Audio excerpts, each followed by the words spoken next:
যুক্তরাষ্ট্র থেকে হাতকড়া ও শিকল পরিয়ে ফেরত ৩০ বাংলাদেশি ঘটনার বিস্তারিত। ঘটনার প্রেক্ষাপট ও যাত্রার বিবরণ। গত ৪ সেপ্টেম্বর ২০২৫ তারিখে যুক্তরাষ্ট্র থেকে অবৈধভাবে বসবাসের অভিযোগে ৩০ জন বাংলাদেশি, ২৯ পুরুষ ও ১ নারী একটি বিশেষ চার্টার্ড ফ্লাইটে করে বাংলাদেশে ফেরত এসেছেন। তারা রাত 11:30টায় ঢাকার হযরত শাহজালাল আন্তর্জাতিক বিমানবন্দরে অবতরণ করেন।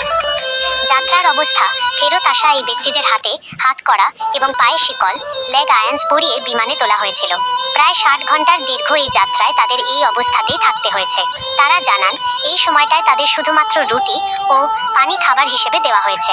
এমনকি টয়লেট ব্যবহারের সময়ও শিকল সম্পূর্ণ খোলা হয়নি। একজন অফিসার তাদের সঙ্গে থেকে বিষয়টি পর্যবেক্ষণ করতেন।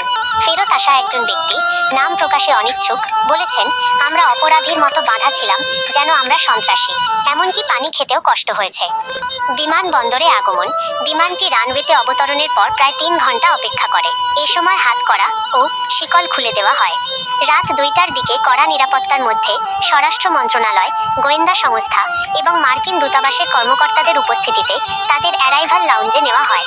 এই সময় কোনো সাংবাদিক বা স্বজনকে তাদের কাছে যেতে দেওয়া হয়নি এবং ছবি তোলাও নিষিদ্ধ ছিল।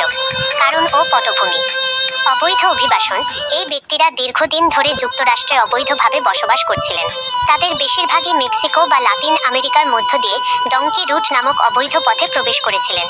দালালদের কাছে ৩০-৭৫ লাখ টাকা খরচ করে তারা যুক্তরাষ্ট্রে যান, কিন্তু তাদের আশ্রয় অ্যাসাইলাম আবেদন প্রত্যাখ্যাত হওয়ায় immigration and customs enforcement (ICE) কর্তৃক আটক হন।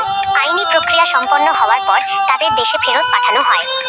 ট্রাম্পের নীতি: ২০২৫ সালের জানুয়ারি থেকে ডোনাল্ড ট্রাম্পের দ্বিতীয় মেয়াদে অভিবাসন বিরোধী নীতি আরও কঠোর হয়েছে। সামরিক ও চার্টার্ড ফ্লাইট ব্যবহার করে লাতিন আমেরিকা, ভারত, বাংলাদেশ সহ বিভিন্ন দেশের অবৈধ অভিবাসীদের দ্রুত ফেরত পাঠানো হচ্ছে। এই বছরের মার্চ থেকে এখন পর্যন্ত অন্তত ১৮০-১87 জন বাংলাদেশি ফেরত এসেছেন। বিমানবন্দরে প্রক্রিয়া ও স্বজনদের অভিযোগ: হস্তান্তর: বিমানবন্দরে আসার পর ইমিগ্রেশন পুলিশ তাদের হেফাজতে নেয়। প্রয়োজনীয় কাগজপত্র যাচাইয়ের পর তাদের স্বজনদের কাছে হস্তান্তর করা হবে। ব্র্যাক, BRAC এনজিও তাদের বাড়ি ফেরার জন্য আর্থিক সহায়তা প্রদান করেছে। স্বজনদের অভিযোগ: ফেরত আসা ব্যক্তিদের পরিবারগুলো অভিযোগ করেছেন যে তারা যুক্তরাষ্ট্রে বছরের পর বছর কাজ করেও আইনি মর্যাদা পাননি। এখন দেশে ফিরে আর্থিক ঋণ এবং সামাজিক চাপে পড়তে হবে, কারণ অনেকে বাড়ি জমি বিক্রি করে বিদেশে যাওয়ার খরচ জোগাড় করেছিলেন। অভিবাসন বিশেষজ্ঞদের মতামত: অভিবাসন বিশেষজ্ঞরা বলছেন, দালাল চক্রের প্রলোভনে পড়ে অবৈধ পথে বিদেশ যাত্রার ঝুঁকি এখনও কমছে না, যার ফল ভোগ করতে হচ্ছে সাধারণ মানুষকে। ব্র্যাকের সহযোগী পরিচালক শরীফুল হাসান এই ঘটনাকে মানবাধিকারের লঙ্ঘন হিসেবে উল্লেখ করেছেন। তিনি বলেন, এমন হাতকড়া শিকল পরানো সারা জীবনের জন্য মানসিক আঘাত, ট্রমা তৈরি করে। ২০১৬ সালেও অনুরূপ ঘটনা ঘটেছিল, যা মানবাধিকার সংস্থাগুলোর সমালোচনার জন্ম দিয়েছিল। বাংলাদেশ সরকার মার্কিন কর্তৃপক্ষের সঙ্গে আলোচনা করে এই ধরনের প্রক্রিয়াকে আরও মানবিক করার চেষ্টা করছে, তবে এখনও পর্যন্ত সফলতা সীমিত। এই ঘটনাটি অবৈধ অভিবাসনের ঝুঁকি এবং যুক্তরাষ্ট্রের কঠোর অভিবাসন নীতির বাস্তব প্রতিফলন।